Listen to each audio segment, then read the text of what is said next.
Shalom Bapak Ibu dan saudara-saudara yang terkasih dalam Tuhan Yesus.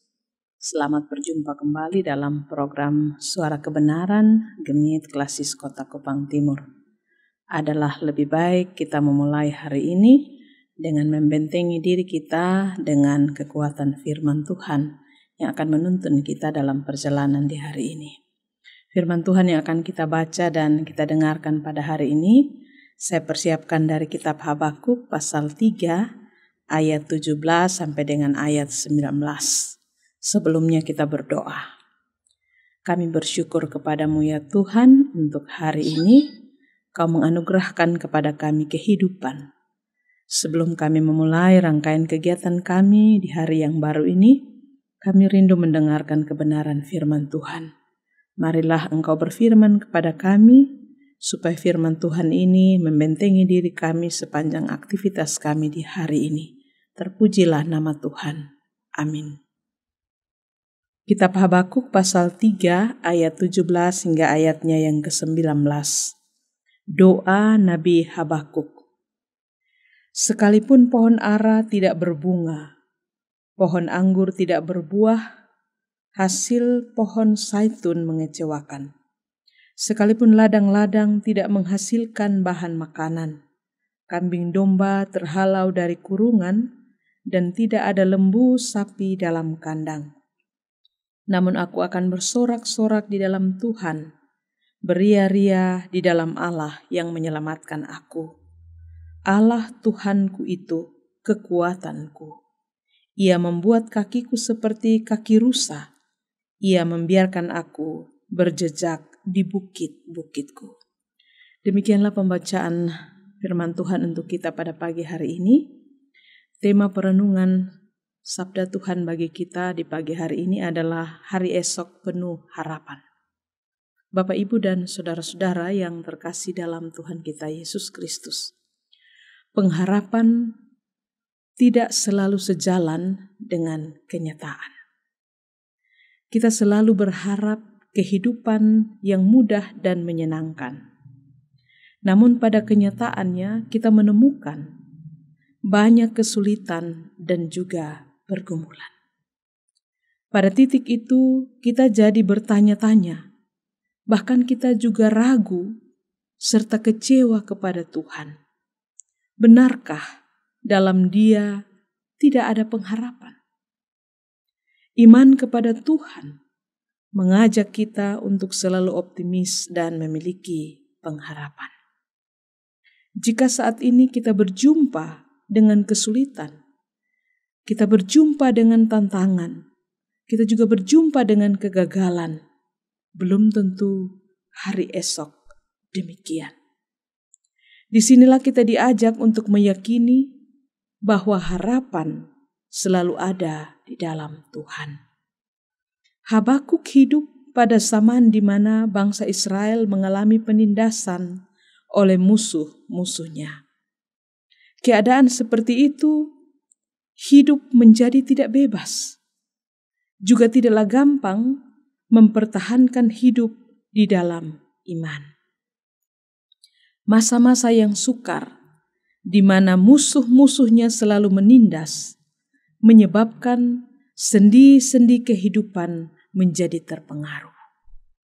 Ladang yang biasanya menjadi tempat yang mendatangkan penghasilan, yang merupakan tumpuan bagi penghidupannya, tidak lagi membuahkan hasil. Juga ternak yang menjadi harta kekayaannya, terhalau dari kurungannya. Tidak ada lagi simpanan baginya. Kitab Habakuk mencatat percakapan antara sang nabi dengan Tuhan. Di sepanjang kitab ini, kita menemukan pertanyaan-pertanyaan Habakuk tentang hal berkenaan dengan realita kehidupan yang terjadi di sekitarnya. Pada pasal 1 ayat 2 sampai ayat 4, Habakuk bertanya kepada Allah, mengapa Allah seolah-olah diam saja ketika kejahatan merajalela dan orang fasik semakin bertambah banyak? Ketika Allah menjawab bahwa Ia akan memakai orang Kasdim untuk menghukum umatnya, Habakuk kembali bertanya kepada Allah. Ia heran mengapa Allah memakai bangsa-bangsa yang lebih jahat untuk menghukum umatnya. Bapak, Ibu, dan saudara-saudara, pada pasal ini berisi doa Habakuk kepada Tuhan. Apabila kita cermati dalam doa yang bernada ratapan ini, Habakuk menggambarkan secara rinci kebesaran karya Tuhan. Dari penggambaran itu, Nabi Habakuk mengakhirinya dengan sebuah pernyataan iman. Keyakinannya kepada Tuhan tidak lagi menggoyahkan. Sekalipun ia harus mengalami kejadian-kejadian yang tidak mengenakkan. Ada 6 keadaan yang dicontohkan oleh Habakuk. Pohon ara tidak berbunga, pohon anggur tidak berbuah, pohon zaitun mengecewakan, ladang-ladang tidak menghasilkan makanan, kambing domba terhalau dari kurungan, dan tidak ada lembu sapi dalam kandang. Sekalipun semua keadaan itu dialami oleh Nabi, ia akan bersorak-sorak di dalam Tuhan. Kebahagiaannya didasari keyakinan kepada Allah yang menjadi sumber kekuatan. Di dalam Tuhan, Habakuk mendapatkan kekuatan untuk menghadapi segala pergumulan. Habakuk mengungkapkan pergumulan dalam doanya. Melalui doa kepada Tuhan, Habakuk dimampukan untuk melihat realita hidupnya dari sudut pandang Tuhan. Habakuk tidak mendasarkan imannya pada situasi yang sedang terjadi, melainkan ia berfokus pada Tuhan yang menjadi sumber kekuatannya. Sehingga meskipun apa yang diharapkan tidak sejalan, ia tidak kehilangan pengharapan. Ia percaya bahwa Tuhan senantiasa menyediakan hari esok yang penuh dengan harapan. Bapak, Ibu, dan saudara-saudara, pergumulan Habakuk seolah-olah mengajak kita untuk melihat sudut pandang yang berbeda dari realita pengalaman bangsa Israel. Penderitaan dan penghukuman yang mereka alami adalah rancangan Tuhan yang sempurna bagi umatnya. Penderitaan dan pergumulan itu tidak serta-merta digantikan dengan kelepasan dan kebahagiaan. Habakuk berproses bersama Tuhan sehingga dimampukan untuk memiliki pengharapan baru di tengah situasi yang sulit. Kita harus percaya kepada Allah yang selalu memberikan kekuatan kepada kita, bahkan ketika kita berhadapan dengan hal-hal yang sulit sekalipun. Ketika kita selalu mengalami masalah yang begitu berat, di situ kita harus sadar bahwa kita tidak mungkin menghadapi masalah ini sendirian dengan kekuatan kita. Kita membutuhkan Tuhan untuk menyelesaikan masalah kita. Seringkali kita melihat masalah begitu besar, sehingga kita tidak melihat Tuhan yang jauh lebih besar dari masalah kita. Bahkan lebih besar dari apapun yang kita bayangkan.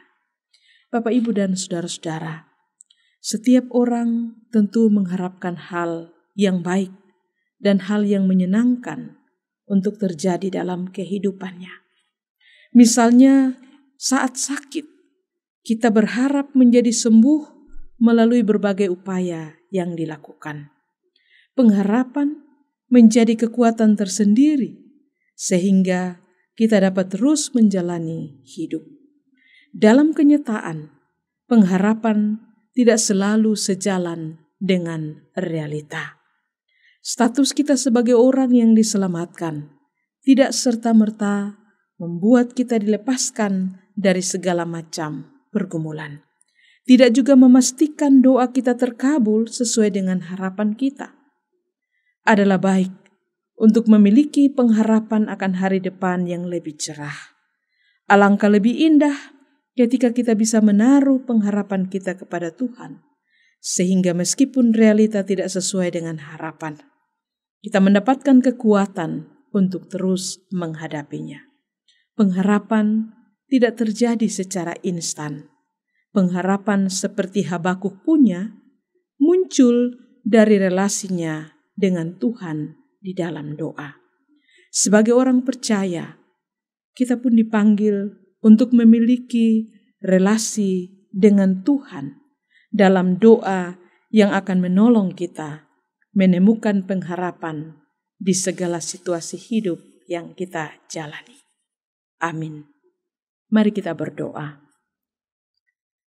Terpujilah Engkau ya Tuhan yang telah menganugerahkan kehidupan kepada kami di hari ini. Kami akan menjalani hari ini dengan segala pergumulan hidup yang kami alami.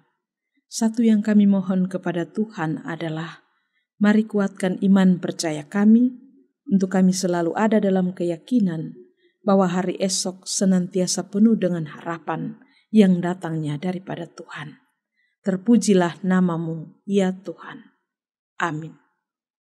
Demikian Bapak, Ibu, dan saudara-saudara, selamat menikmati apapun berkat Tuhan yang tersedia bagi kita di hari ini, dan bersyukurlah. Sebab anugerah terbesar bagi kita adalah kita dimampukan untuk mengenal yang benar melalui Tuhan kita Yesus Kristus.